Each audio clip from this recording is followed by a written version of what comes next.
had a pretty profound experience with my inner self or inner world today, and it's kind of inspired me to create a video to express it, I suppose.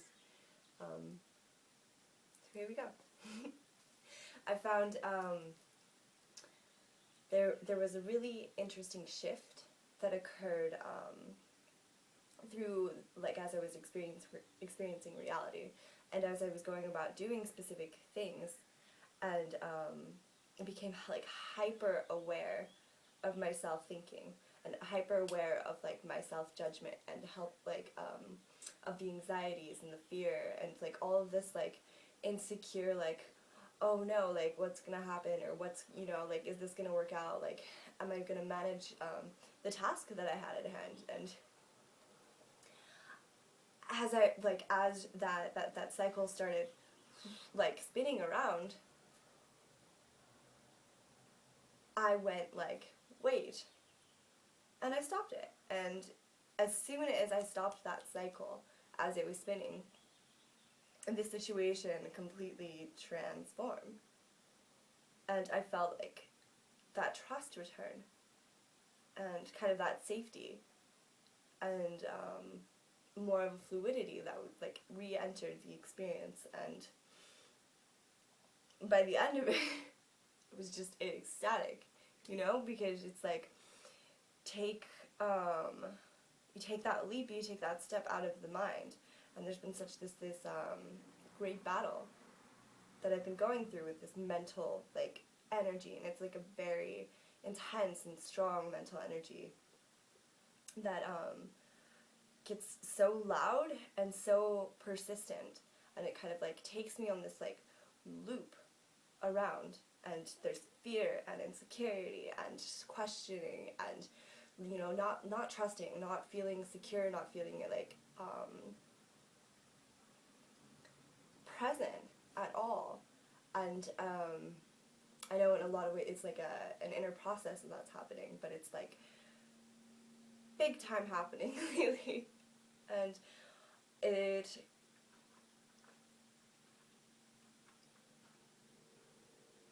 I find for the past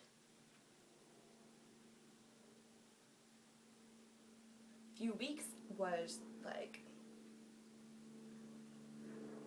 so intense that I,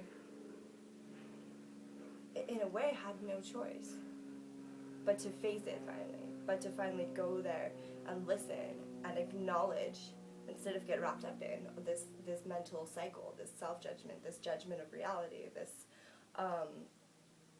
idea and this pressure and this, this like thing that's just like squeezing into a really small space. I had to face it. And in facing it, it's not as much as it is a release, it's also a acknowledgement. A deep, deep acknowledgement, and allowing of the fear, or of the self-judgment, or of the reality judgment. It's all the same.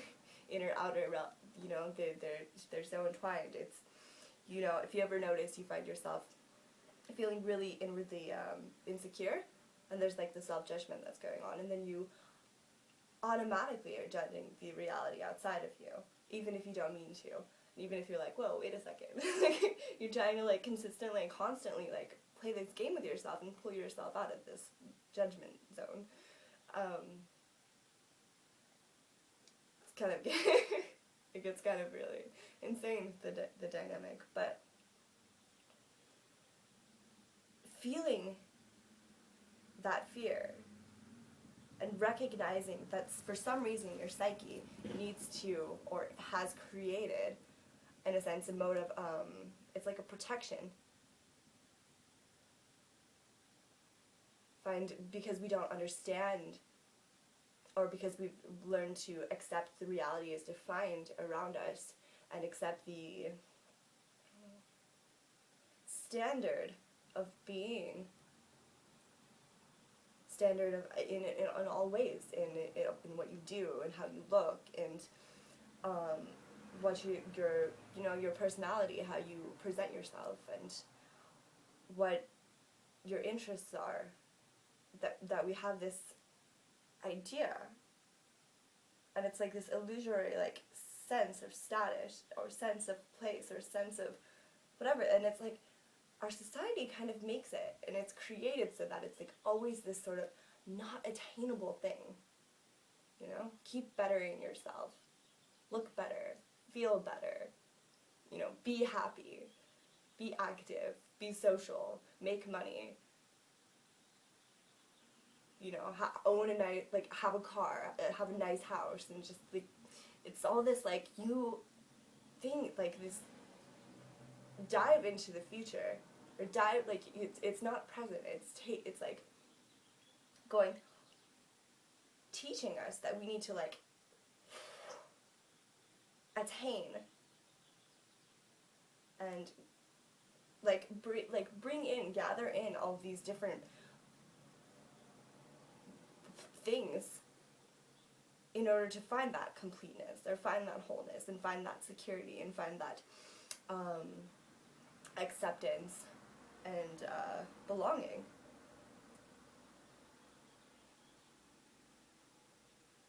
So it's no wonder that we, because of that, like the fact that it's illusory, that search for like attaining outside is not ever going to satisfy. So we remain an insatiated culture that keeps wanting more and keeps going after different whatever it is that you're going after, and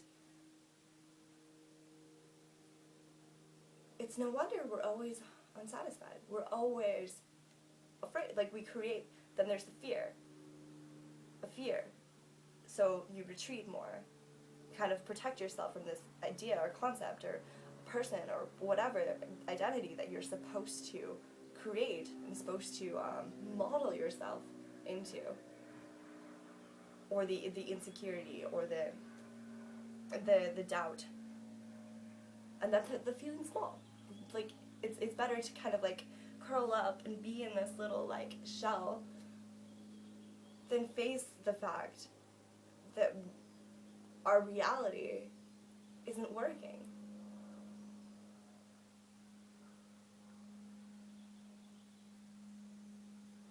The way that things are operating, and the way that the media and culture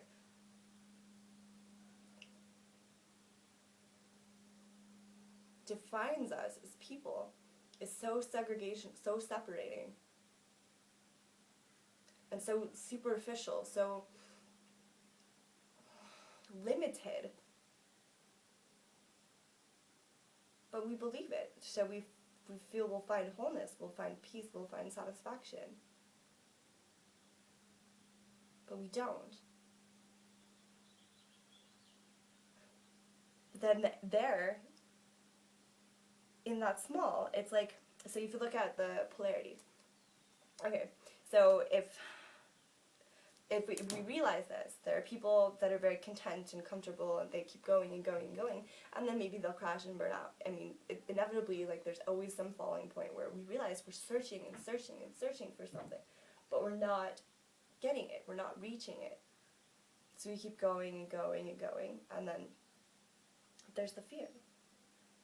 And you, like, so if there's polarity, duality, separation in this life, obviously, like in this matrix, in this program, or in this human experience, whatever you wish to call it, there's that fear, that retreat, that small, But if you kind of eliminate the polarity, what would the opposite then of that fear be, or of that insecurity, or of that lack of trust, or of that uncertainty, or whatever it is? The other side would be there. So instead of like if it becomes more like how do I put this? So if you're understanding or notice this fear, you notice yourself in this place that's just like, oh, really hard to deal with, and it's terrifying, and you don't have any idea what you want to do with life, and it's just you're lost, and you're like everything's like falling apart, or it's just like the world itself is just depressing. You realize this is a great place to be, because right in this place there's all the potential to switch over, and well, not even switch over, but to step outside of it.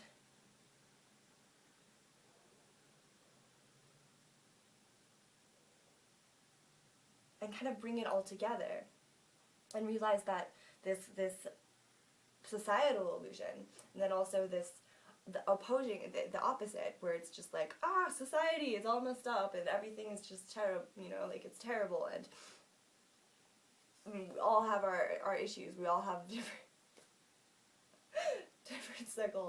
psychological dynamics, and behaviors and whatever.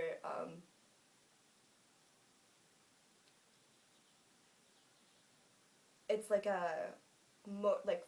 for me, what I experience is it's a motivational place. That's like, what are you gonna do? You're gonna be afraid, you're going to be small, you're going to be insecure and lost, and like have all these like issues with existing in a body and being who you are. Or you're going to continue to try and fool yourself into believing that if you attain this, or if you turn yourself into that person, or get that career, or accomplish like whatever it is in a very material sense, and none of these work. So neither of them are going to work for you, right? You are obviously going to learn a lot in both, and that's the beauty of the experience itself. But if you stay in one, you're probably pretty content. Maybe you'll bubble out of it, or maybe you'll bubble back in, whatever. Or you'll go out, and then you'll try, and then go back, and then try to get back into that. But it still doesn't work. So then you get stuck, and you're just like, in a lot of ways, it's like this total, like, devastational fall. It's like it's not a hopeless circumstance, but it's like really, it's right up there, right in there.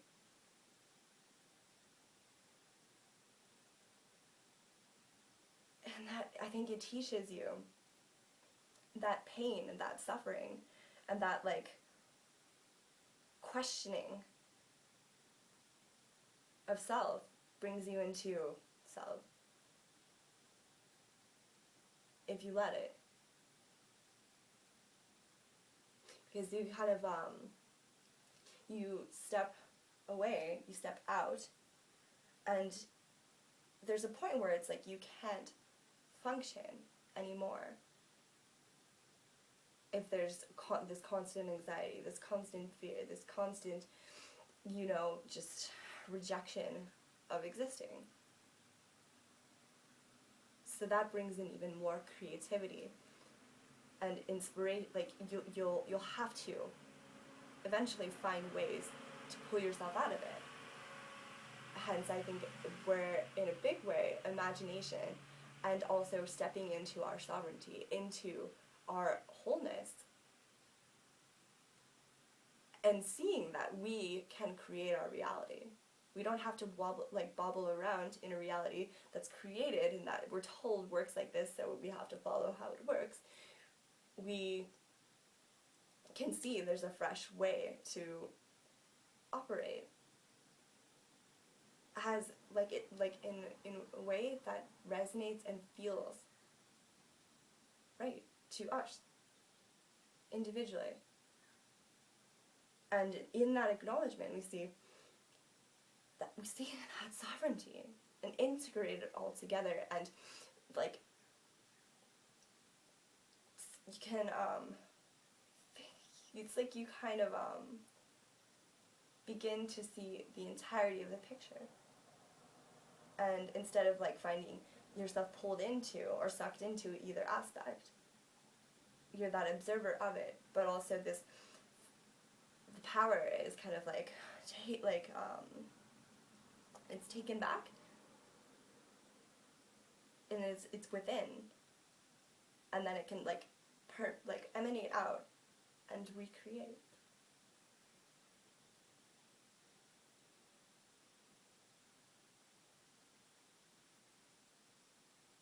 But like the idea, if you're too comfortable, you won't change. So you have to get really uncomfortable. I mean, maybe for people who are pretty stubborn, you have to get really, or a little uncomfortable, but maybe a lot uncomfortable. And then you're forced into this change.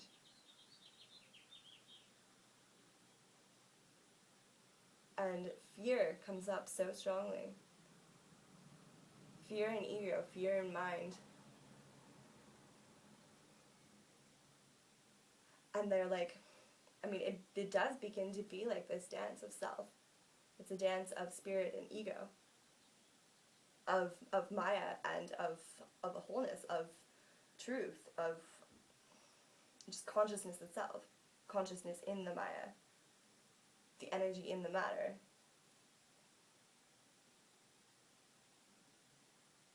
And the more I think that kind of can regain that equilibrium in the understanding of the whole picture, and also in the understanding of the fact that we can shift, mold, and honor our inner reality, and our exterior reality will honor that shift within, because it's all the same.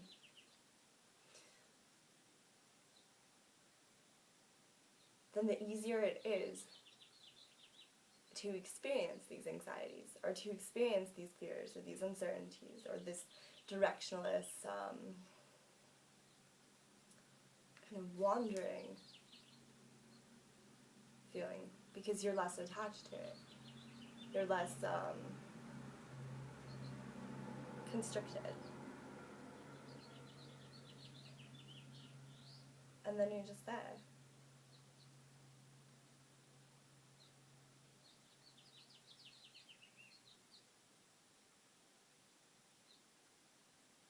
I know I had, I just went through one of these, big time. In my stubbornness, have been avoiding a lot of pain, inner pain for years. And as I went, I was so attached to, in a sense, a part of the illusion, attached to some identity that I had created for myself, to protect myself, but also to want or desire or need to always be different or always attain something. And that there was always this, when I, or if this, or at this time, kind of jumping into the future and never being present. It's like I was running away from all of this stuff. I was retaining, and my mind got so bad that I couldn't avoid it. I literally, I thought I was going to have a nervous breakdown. There was so much just chaos going on. And it was literally, my physical body was going, help me, help. And my mind was going, help. And it was as soon as I understood that all I need, not all, I mean, there's probably different things that are gonna come in and go out and whatnot, but I mean, I needed to honor, and I needed to feel that pain. I really needed to listen.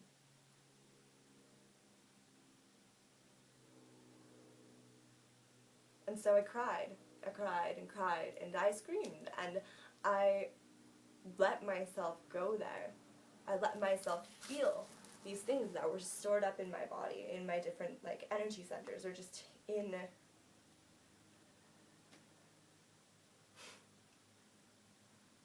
construct of me. And once I did that, it just, there it went. Step back, you know, and reality is still here, still have this human experience and the dynamics that are involved in that, but it's so much more playful, even when it sucks, you know, even when it's hard, even when it's like, you're just like sad, or whatever feeling or thought that is like being experienced at the time becomes that dance, really, that playful, like, humorous, fun, game, like, sort of experience. And it's so much easier. I mean, there will be circumstances that call in to take an action, make a decision, complete something, or whatever. And then there will be all of this chaos, crazy stuff that we were attached to and experiencing beforehand